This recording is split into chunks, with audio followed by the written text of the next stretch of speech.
Alright, what's going on, guys? It's Skewb here, and welcome back to another video. I just wanted to show you guys how to solve a Skewb today. Gnarly! I have divided it into 4 steps because that's really all you need, and all you need to know is like one algorithm to solve this. If you're a speed cuber, this is probably going to be the slowest method possible to solve this. I would just click away now if you're not really interested in just solving it, not speed solving. But anyway, your first step is just going to be to scramble it up, so I'll get back to you when I'm done with that.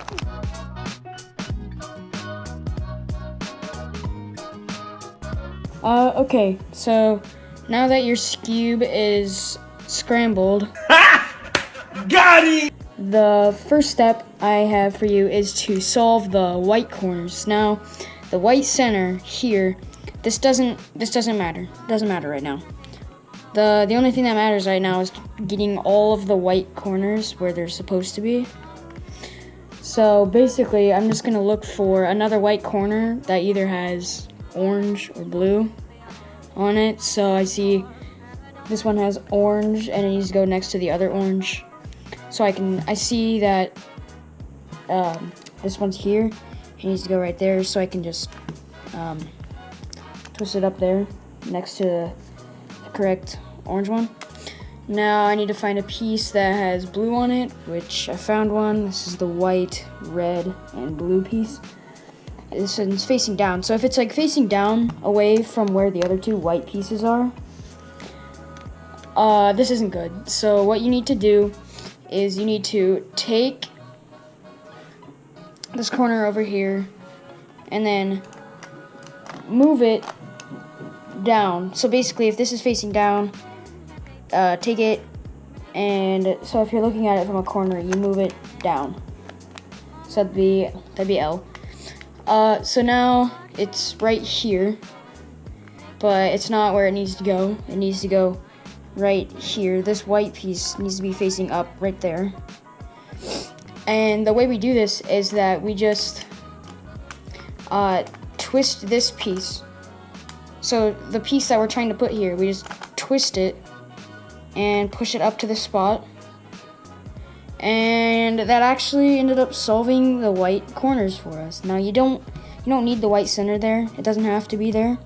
Mine just happened to be there, but just it doesn't have to be, is what I'm saying. But otherwise, yeah, so our white side solved. Now on to step 2.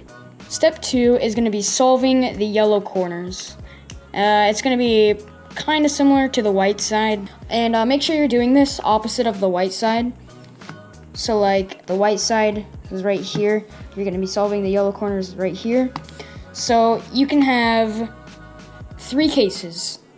One of the cases is this one where you have 2 yellow corners that are correct and 2 that are not. And I'll show you how to do this one. So basically, you're just going to look for another yellow corner that's facing like out, and you want to put it towards your right, like your right hand. And you're going to do this algorithm. It's called sledgehammer. Before you do this, you need to know that this one needs to be on the left side, this one needs to be on the top right. So basically, the algorithm is down, down, up, up. And then you won't have this will basically put it in another position so that we can solve this. So basically, if you did it right, there will be no yellow corners that are correct on the yellow side. Again, the face doesn't have to be here. Mine just is. So now you're going to look for headlights, which is what I call it, because there's 2 yellow corners facing out, kind of like a car's headlights. And you're going to put these to the right, so over here. And you do the algorithm again. Down, down, up, up. And you should have your corners solved. And now we're on to part 3. Yeah, you can see the cube is starting to look almost solved by now. You should be pretty proud of yourself for almost being able to solve the easiest cube ever. That's not actually sarcastic at all. This is probably one of the easiest cubes. Anyway, so the third step is you're gonna be getting this yellow side along on the top along with the corners that it belongs to. So basically, you're gonna find the center. It's not too hard, and turn it away from you so that it's facing the back over here. So it's facing away from you. You're gonna do that algorithm once. So down, down, up, up, and you screwed up your cube. But don't panic. You just turn it around, and you do it again. And now you have the yellow side solved and the white side solved. And now we're ready for part 4. This is like probably the most tricky part. You're gonna either have 2 cases. You're either gonna have the entire cube solved, and in that case, congratulations, you solved the Skewb. Another case is that you will have none of the sides solved other than the white and yellow. You'll have none of them, and I'll get to that one. Or you'll have my case, where you have one of them solved and the other 3 need all flipped around and stuff. Let's get to the one where you have no sides solved. So let me just go and head to that one real quick.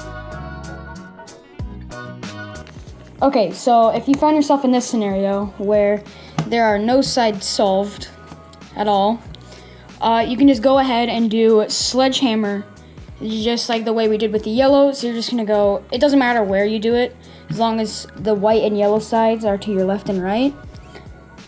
You just go down, down, up, up, and then turn it around, down, down, up, up, and then that will solve one of the sides for you. Okay, so once you get to my scenario, you are going to find the side that's solved and put it on the bottom. And now you're gonna look at the color that's on the top, the center that's on the top. And you're gonna see this one's green. So you're gonna find the green corners. So these are blue, so the green corners are on the other side. And so basically this is just gonna, so it's gonna bring the top down and it's gonna put the blue here and the orange back up. So it's basically just kind of rotating them all. It's weird, it's hard to explain. You just have to bear with me here. You have the solved side on the bottom, the green center on the top, green corners in front of you, and you do sledgehammer again. And turn it around. And once you've done that, congratulations, you have solved the Skewb. I hope you guys enjoyed. I hope you learned how to solve the Skewb from this. If not, there are plenty of other tutorials out there. I'm sure they could have done a better job than me. But if you somehow managed to watch this whole video without clicking off, I thank you so much for watching. I don't care if you like the video. I don't care if you dislike it either. I really hope you enjoyed this video. So glad you watched it. I hope you learned how to solve the Skewb. And yeah, I'll see you guys later. Peace out.